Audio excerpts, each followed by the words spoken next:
Hello and welcome to the debate. I'm your host Sana Makbool with you at BTB World. In today's show, we will be talking about two very important developments that took place today. The first is some good news for Pakistan that the Financial Action Task Force has announced to exclude Pakistan from the grey list finally after putting it back on this list in 2018. This is what has come out of the two-day meeting in Paris that started on Thursday, which was to take up the removal of Pakistan, and has announced that it has indeed excluded Pakistan from the grey list. This is good news in terms of the impact it's going to have on the reputation and the way that international financial institutions and the community is going to look at Pakistan and its relationship with regards to terror financing activities, and of course being more responsible in terms of global compliance as well. However, it may perhaps not have a very direct impact on the struggling economy of the country. So we're going to take a closer look at what this means for Pakistan, what exactly happened in terms of the process of this removal, who all had to contribute, who takes credit for this, and what sort of factors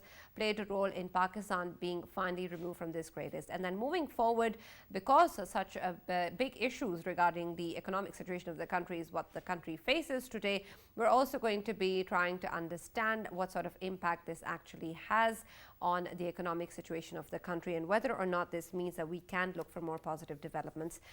Alongside this, there was another good news that was announced by the Finance Minister, Isaac Dao, where he talked about the Asian Development Bank also announcing a fund facility for Pakistan under BRACE, in which it will be provided $1.5 billion to Pakistan. And because of that, of course, we're going to be seeing an agreement and the release of this funds within the next week, and hopefully some help in the way that our economic situation is evolving. So that is going to be the first segment of the show today, with reference to the FATF's decision and how it's going to impact the economic situation of the country. Our second segment is going to take a closer look at the political dynamics of the country, especially in the wake of the decision that has come out from the Election Commission of Pakistan, which has disqualified the PTI chief Imran Khan in the Toshakhana reference under Article 63(1)(p) for making false statements and incorrect declaration, triggering protests in various cities. We saw a lot of people coming out in various parts of the country talking about this. Even ahead of this decision, we had the PTI leaders talking about the Chief Election Commissioner as usual, and also referring, of course, the fact that perhaps it's not a partial position and the decision is not going to come out correctly. We know now that this decision has come out, what it means in terms of the disqualification, how long has the ex-Prime Minister been de-seated for, what it means in terms of the options available for the PTI in terms of an appeal or taking this up to in the Islamabad High Court or then again in the Supreme Court as well. And what exactly does this verdict mean? Since, of course, there's a lot of people commenting on this particular verdict and talking about how it is going to play out. But we know now, of course, that because of this, there are, of course, two major concerns. One, of course, the de-seating of the ex-Prime Minister from his seats, and then also the kind of impact it's going to have on him retaining his position as the party head. Because earlier in a Supreme Court ruling back in February 2018, it said that any person who is disqualified under 62 or 63 will not be able to hold the position of a party head. So how is that going to impact the political situation of the PTI and the dynamics of the country is going to be the focus of the discussion. Furthermore, we're also going to be analyzing what is going to happen in terms of the evolving situation, considering, of course, the call for the Hakiki Azadi March was something that has been talked about for quite some time and perhaps will gain more impetus after this verdict. So that is going to be the focus of the show today. For this and more, as usual, in the studios, I've been joined by senior analyst Raja Faisal, and we've been joined by our other friend and senior analyst Farooq Matafi online. He unfortunately couldn't make it to the studios, perhaps because of the road conditions.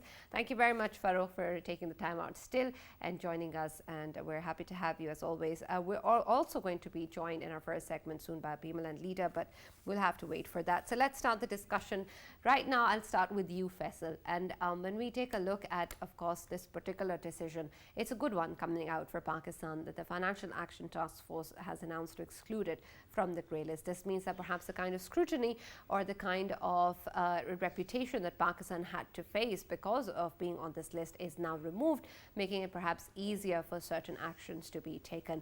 But in a sense, when we try and understand the kind of impact that Pakistan is going to have, what does this mean in actual tangible steps, especially in terms of our bilateral engagements and then overall trade relations with various countries? Well, Sana, first of all, obviously will bring a positive effect on Pakistan's economy as well. As you have mentioned that bilateral trade with the other countries, of course, it would in coming years improve in terms of there will be confidence of the FDIs, confidence of the investors to invest in Pakistan, because they will know that there is system in place which has the backing of FATF as well. And of course, we know back in 2018, once we were registered in the grey list. At that time, since then, of course, Pakistan has been relentlessly trying to get out of it. And here I would consider it an opportunity to hail all of the institutions which were involved in it, from intelligence institutions to State Bank of Pakistan, and the banking system of Pakistan got improved as well, and FBR played its role. And we should not be forgetting that Chief of the Army Staff, he himself tasked the intelligence agencies as well to obviously get us out of this grey list, and it was marvelous that we are out. But Sana, here I want to just say that, of course, since we were in the FATF's grey list, I mean, I remember I think I was part of more than 100 of the programs in which we have discussed about FATF. I would not go to details, what kind of details we were discussing them, obviously about the FATF, but why we got late. I mean, for me, I think we would have been out of FATF long ago, but why so late? First of all, I want to highlight we must include India as well, because India has been constantly lobbying against Pakistan since the day one, especially on the forum of FATF as well. And that was one of the main reasons. Politically, of course, we had to go through a lot. And if we talk about details of the FATF, we always faced new challenges, obviously posed by the FATF, but Pakistan, with relentless efforts, it has came out of it. And as I said, all the credit goes to the institutions. They have been working really hard about it. And I want to hail the friendly countries, the friends of Pakistan as well. Let me hail China and Turkey and all of these countries, the friends of Pakistan. They have helped Pakistan a lot at the forum of FATF. And Pakistan, obviously from the Foreign Office, they will be hailed as well, but we must hail them as well at this forum. Right, absolutely. Let me also welcome in the debate PMLN leader Rana Ehsan Afzal Khan, who's joined us. Thank you very much, Rana Saab, for joining us and being a part of the debate. I'll come to you now. When we take a look at, of course, the Financial Action Task Force decision, it's a welcome one, and we're all very happy about it. And of course, when we take a look at the way that the world will now view Pakistan, will of course be different. But in terms of actual changes or actual impacts in terms of the economic situation, or in terms of the Pakistan is now going to engage with the international financial institutions, what sort of impact is it going to have? And then when we take a look at how far we have come in terms of where we started back in 2010 to now, what sort of measures do you think have been the most significant in terms of contributing towards us achieving this goal? Well, coming back to the FATF whitelist means that you're basically compliant with the world's requirement for terror financing, financial transactions, and money laundering related financial transactions. So that means your banks, your financial network, uh, and your dealings of money being transferred abroad and money coming in are compliant by the standards given by the world for these two basic criteria. So that is what it means. It means that we are transparent in respect to these areas, and we are compliant. So that gives comfort to foreign investors investing in Pakistan. It gives comfort to bilaterals, to multilaterals, to institutes who you will be dealing with, to commercial banks abroad. It shows that Pakistan is at par with the rest of the nations, who are complying with terror financing laws, regulations, and rules, and similarly for money laundering. So that is what basically it means. And obviously, once you're come in the whitelist, that comfort level increases, the pace of dealing with all these multilaterals and foreign direct investment as well. If some is being planned for Pakistan, this is what it implies, and I think it is a great plus for Pakistan to be back on the whitelist.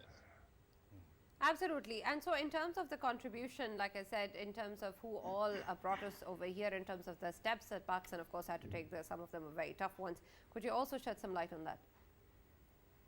Well, yes, for example, in our previous government, we made that any accounts which are being opened by Pakistani residents abroad will have to be declared by those, nations, and similarly, the ones being opened in Pakistan will also be so. Those sort of steps help them. Obviously, there was legislation which happened in the previous regime to which the opposition of that time, which is today's government, was supporting, and those legislations which were related to terror financing, to money laundering. So we were part of them even then, and now I believe that to really comply on the leftovers of what was remaining for the FATF was done by this current government. And obviously, there was a lot of lobbying done as well, left, right, and center, which worked, and finally were able to, achieve this milestone.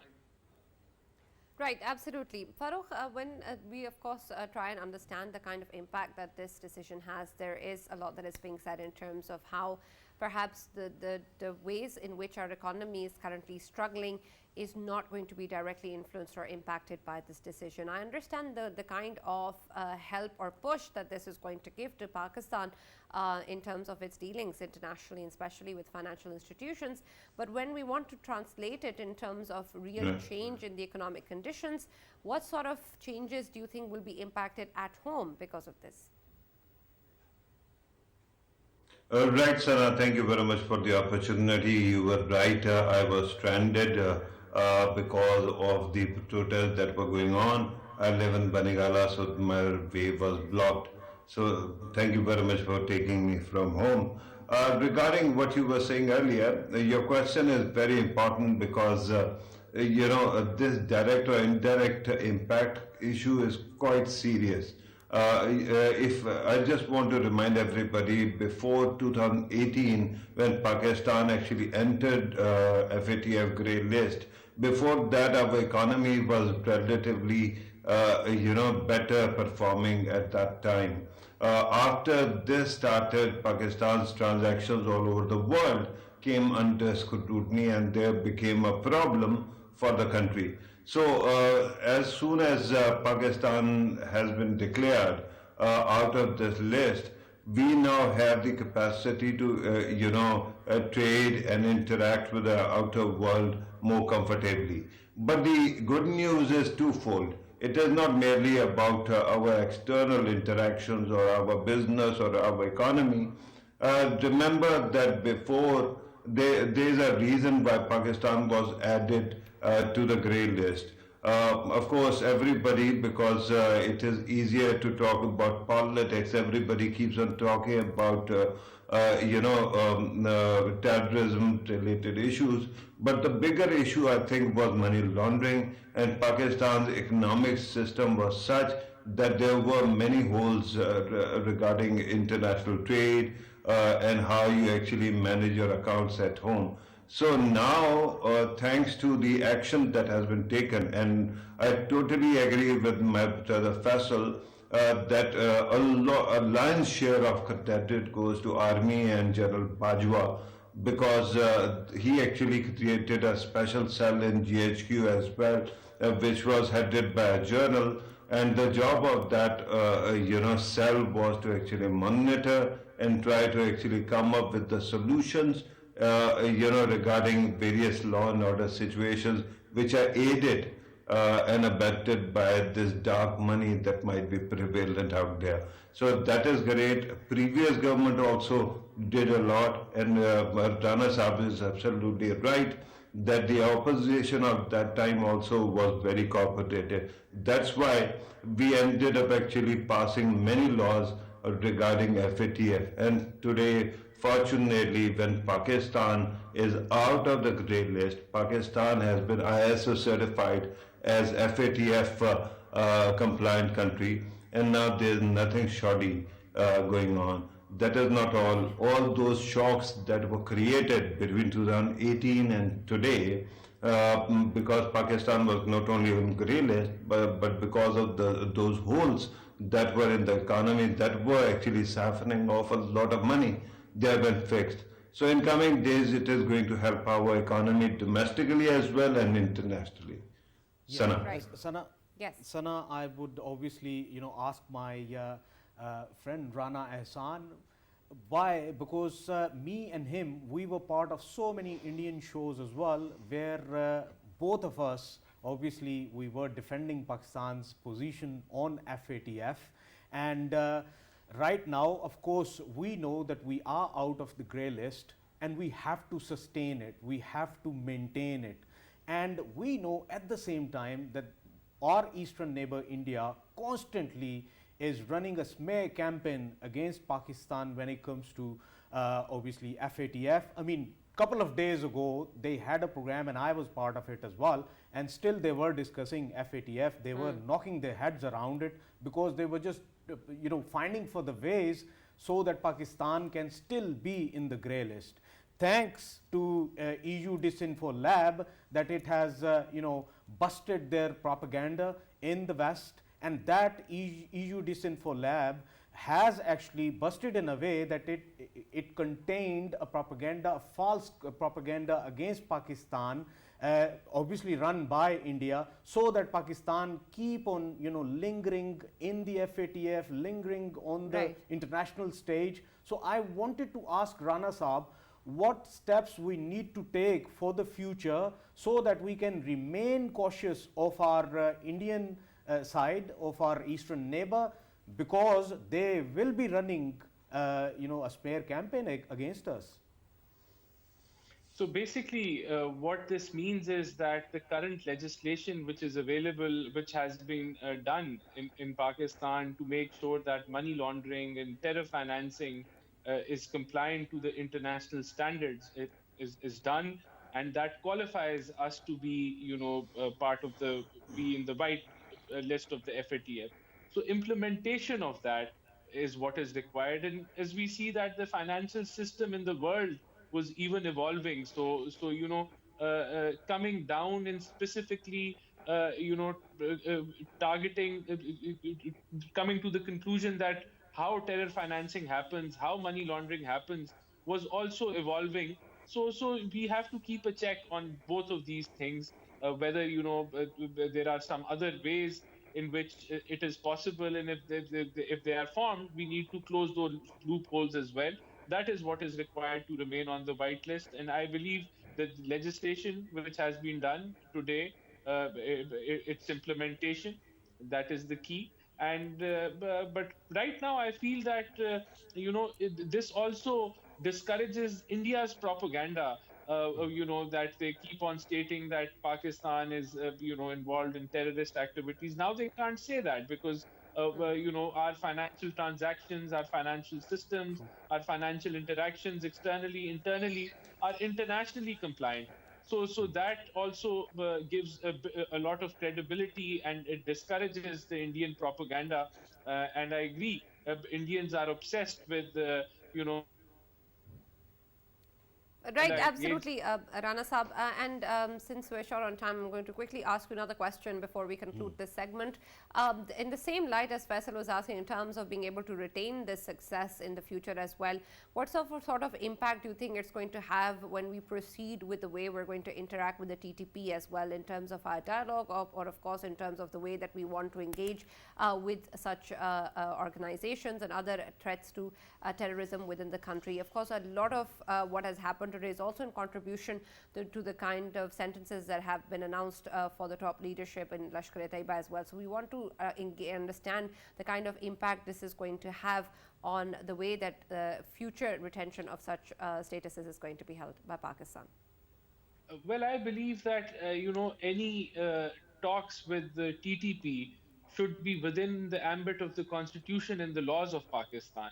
So I think there should be no relief beyond what is allowed by the laws and rules of Pakistan. And if that is maintained, I think that would be better for Pakistan. And that is my advice to the government as well. That if they can get any, if whatever demands they bring forth, we should only allow as much space as the law of Pakistan allows us, and that is it. There should be no relief for Absolutely. any No extra crimes committed. constitutional compromises or extensions, concessions given. Thank you very much, Rana Ehsan, for joining us and being a part of the debate. We're going to conclude the segment here. And Farokh, you can also add to this, of course. But let me just quickly introduce the second segment. And while we get joined by our two legal experts, we'll talk about the legalities of the decision that has come out from the Election Commission as well. But you can add to that, of course, what you want to say on the Financial Action Task Force as well. But let me put you a question with regards to the disqualification of the PTI chairman as well under Article 63(1)(b). And this, of course, is something that is impacting the political leadership, of course, and the main figure which has been talking about the kind of narrative and stance against him that has been going on, apparently, according to him, for quite some time. When we take a look at this particular decision, keeping the legalities aside for the moment, it seems in the previous examples that we have had in terms of any development, it hasn't really seriously impacted PTI or its popularity or the PTI chairman's popularity. There have been audio leaks, there have been the cipher controversies, there have been numerous occasions, numerous other cases such as contempt of court. But despite all of that, we've seen great victory in Punjab and then, of course, very recently in the by-elections as well. So moving forward, what sort of impact do you think this will have? There have been some protests across the country and perhaps there will be more, but in terms of actual impact, what do you think is going to be the case? Let me quickly also welcome in the debate Barrister Safiullah Ghori and Barrister Asad Rahim. Legal experts have joined us to talk about this particular case as well. But Farokh, your opinion first and I'll come back to the two of them. Right, Sana, if I'm going to actually respond to what was said in the segment regarding FATF, and then you want to respond me, you want me to respond to your question as well. I think it is going to take an awful long time to respond. I think that let us leave the FATF issue behind and let us talk about this question now. Regarding Imran Khan Sahab, I don't know whether you have seen his statement that came out shortly before your program. He called his protesters off and he said that he is going to actually go to the courts to seek justice.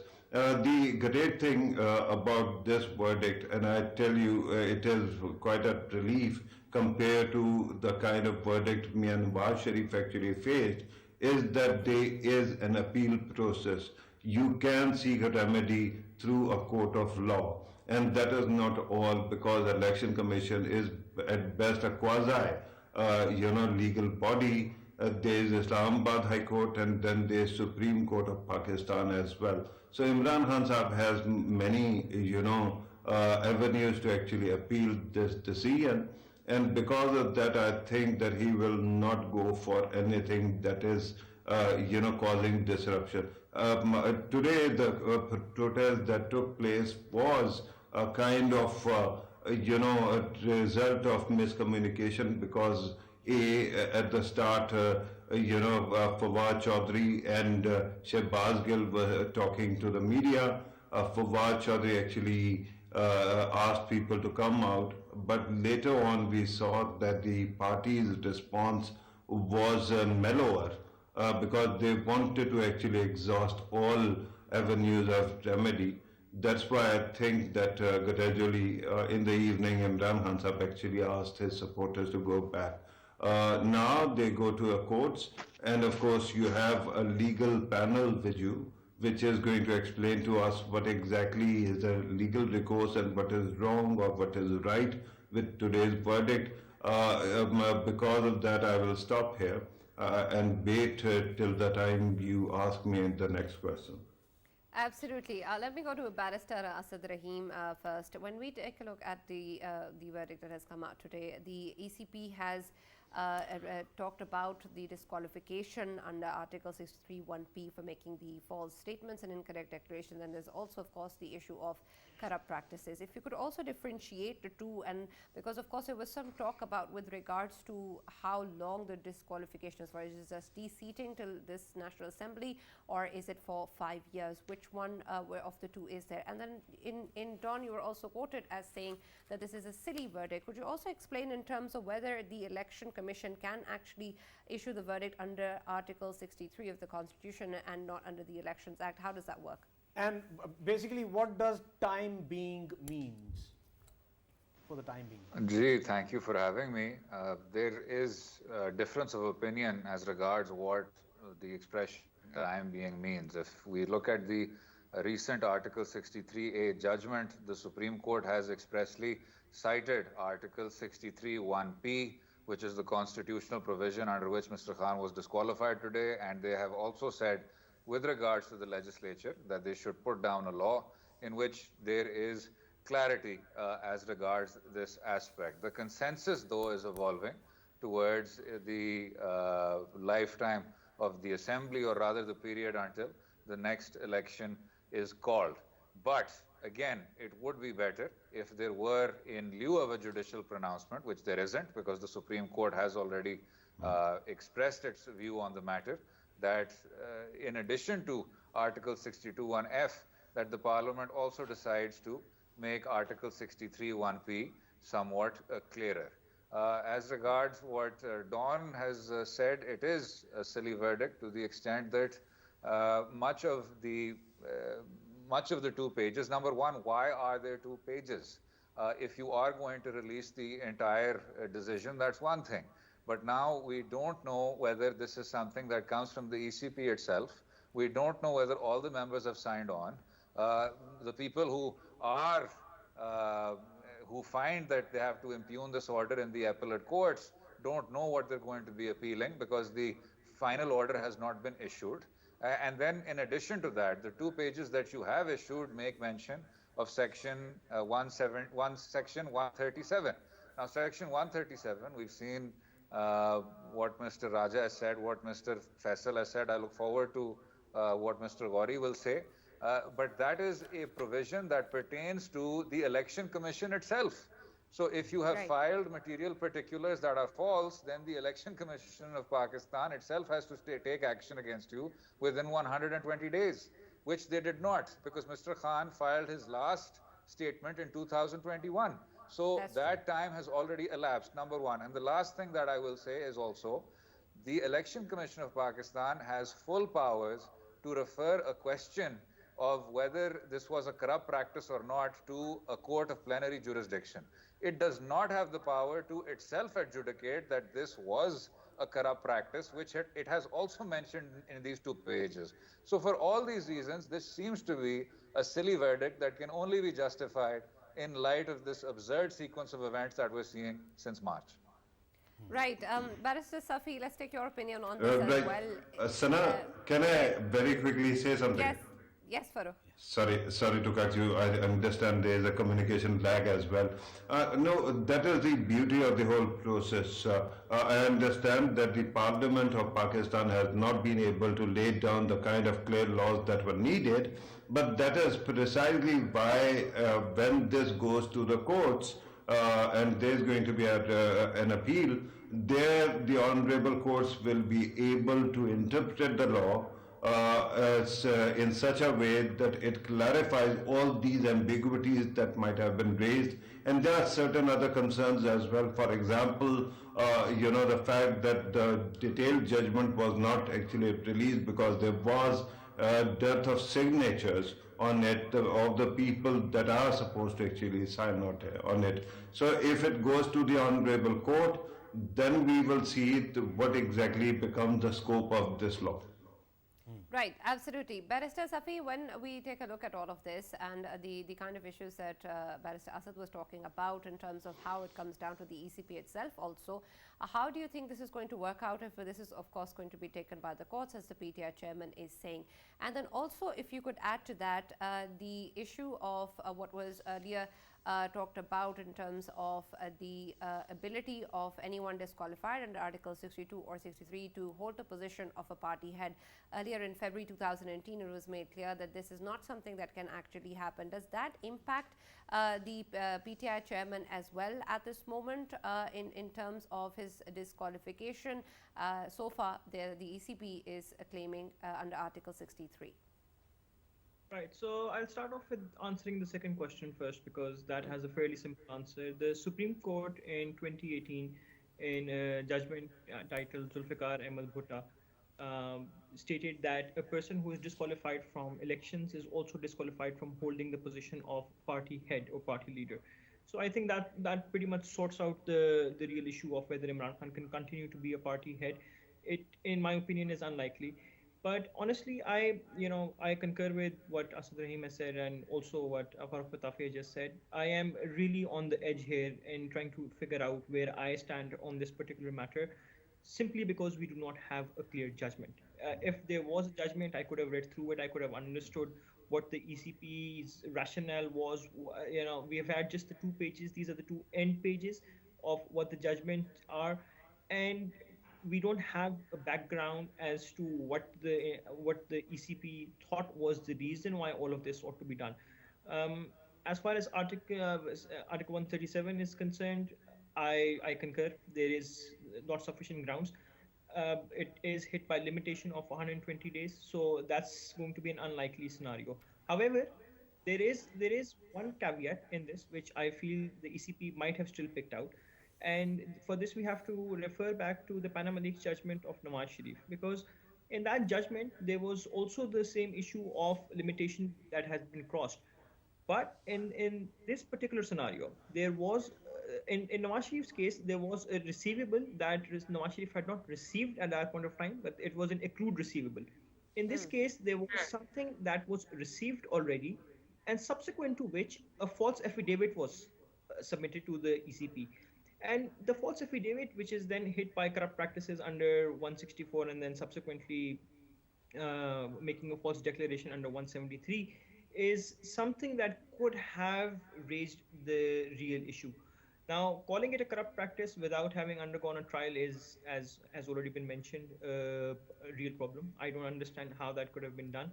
But if it has been admitted somewhere in the petition by PTI itself, and this is where the real problem is, because once again, we don't have the clear judgment. But perhaps, in my opinion, perhaps there was, during the course of arguments, some application that was made by PTI, something in which an admission was made that a particular declaration was false.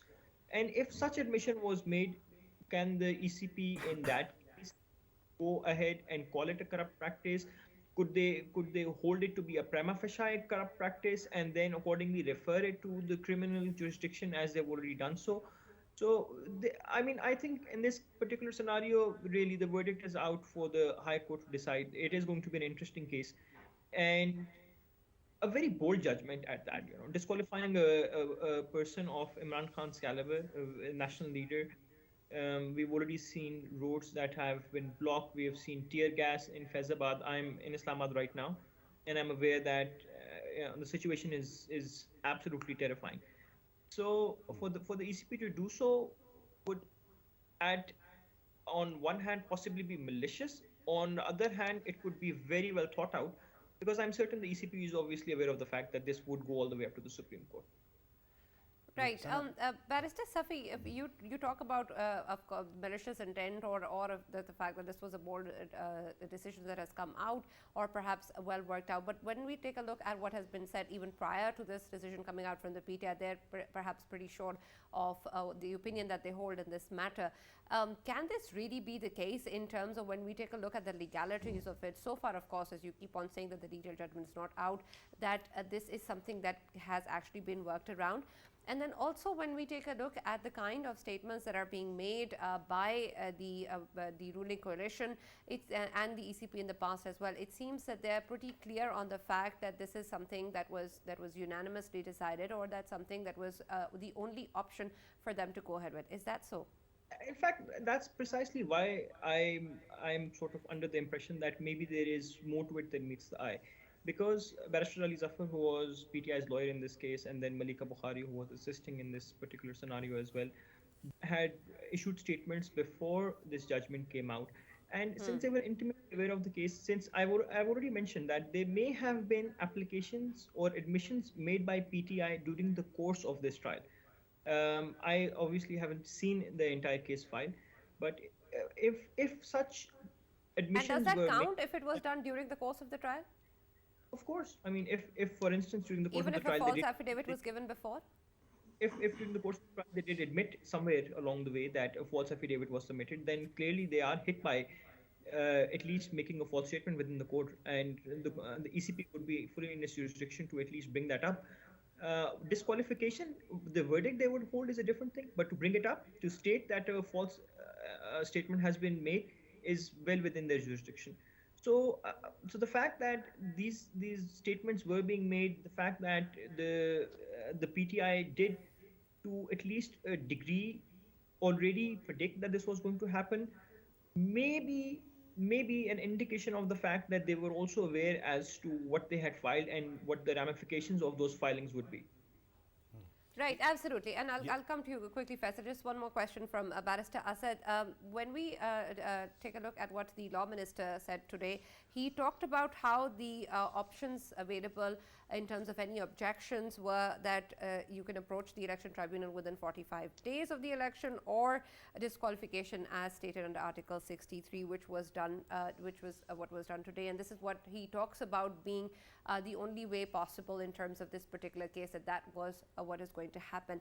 But when we talk about those 45 days, is that the onus on the candidate or the ECP in terms of actually figuring out if there is any problem? Because in this case, of course, there wasn't really an objection from the candidate. It is what is emerging in terms of what has been submitted to the ECP. And if you can, Barrister Asad, tell us about if PTI, of course, is thinking about going to challenge or appeal this in the Islamabad High Court. Will there be a different decision, or will they be just going through the same decision, and if there is an error of judgment or an error of law, then they'll fix it, otherwise they will keep it as it is? Raja Saab's It is an appeal, not a review. Land me in trouble on a serial basis. I won't be able to tell you, sir, right now what the Islamabad High Court is going to rule in the future, but I will say that the Election Commission has not made life easy for itself. There is already a long trail of legal challenges that can be raised, not only premised on what we've discussed in terms of Section 137, but what Barrister Safi also pointed out, that right now it seems to be an inchoate opinion. What are we talking about? We don't have the complete judgment out right now, and that is also prejudicing the entire matter as well. With regards to what the Law Minister said, the Law Minister is a very experienced and very capable senior counsel. Most of what he has said coheres with the law, but I don't understand, very frankly, the thrust of the question. If this was the only way to do something, then does that also imply that you were actually just looking for a way to knock out somebody who is clearly popular and who should be confronted in Parliament and in the electoral arena? And I also think it's important for us to take a step back and just look at the overall absurdity of this situation, that we are discussing whether or not somebody hawked a few wristwatches, and then after declaring that he had done so, whether he had paid the requisite tax, and if that tax showed up in the declaration form in 2018 and 2019 in the right columns. Now, compared to what we consider corrupt practices, and compared to just the monumental money laundering, white collar crime, this is not me playing this down. This is just me trying to understand whether the Election Commission of Pakistan can actually use its power, use its authority. It's a national institution to already adjudicate whether this is a corrupt practice or not without this having been adjudicated in the plenary jurisdiction. Farooq Saab mentioned that this is a good thing because of the Mia Saab case, and Mia Saab did not have an appeal. Well, yes, but Mia Saab was being looked at under Article 62(1)(f next to Article 184(3), which was the Supreme Court in its original and, I would say, inquisitorial jurisdiction. All the criminal convictions that were recorded against Mia No, no, I Saab didn't say that it is a good thing. So, right. Well, hang on, Asad, just to, correct the record. I didn't say that it was a good thing. I only said that the good thing is that there is some kind of remedy that is available. Right. Right? That they can go to courts. Yeah. That's what I understood. I apologize. I didn't phrase what Farooq Saab said properly. The advantage being that they can actually go into appeal. So yes, they can, but I think the first question that needs to be asked is, why are they going to appeal in the first place? Was all of this actually necessary? I don't understand. Right. Farooq, when we take a look at all of this, of course, the legalities of the matter is going to further be clear as we get the detailed verdict. But in terms of how the political side or the political impact of this is evolving, we've seen a lot of things, a lot of developments impacting PTI's popularity or lack of any impact on its popularity. But in terms of moving forward in the way that earlier, of course, a lot was going on in terms of the Hakiki Azadi March the PTI chairman wanted to call out, and then of course the very important appointment of the Chief of Army Staff that is due next month, and then his demand of elections. All of this seems to be also something that is going to now get affected or influenced by what is going to go ahead with this Toshakhana reference and how the appeal is going to then play out. How do you think this is going to further evolve in terms of the political dynamic at home, and then the way, of course, the ruling coalition is going to take this forward? Right, and we have seen actually some inkling of what the ruling coalition is going to do. The narrative was before us. All the ministers one by one came, not all of them, but many of them came on record and actually hammered on the same message that Imran Khan Saab is corrupt. Repeatedly it was said. But before I actually answer this question, let me actually clarify another point. I clarified my position, but I want to clarify if I've understood Faisal's question well. I think that there is need for clarification because that can not only land Assad into some kind of hot soup, it can land us potentially into hot soup as well. We cannot prejudge the decision of any court, but I believe that the question that Faisal was asking stemmed from the experience we had in the previous judgments, where instead of actually appeal, the only recourse was review, where you actually go to the court seeking some kind of remedy only on technical grounds, that there was a technical fault in this judgment and fix it. So that was the question I believe Raja Faisal was asking, and to answer that clearly, it is an appeal.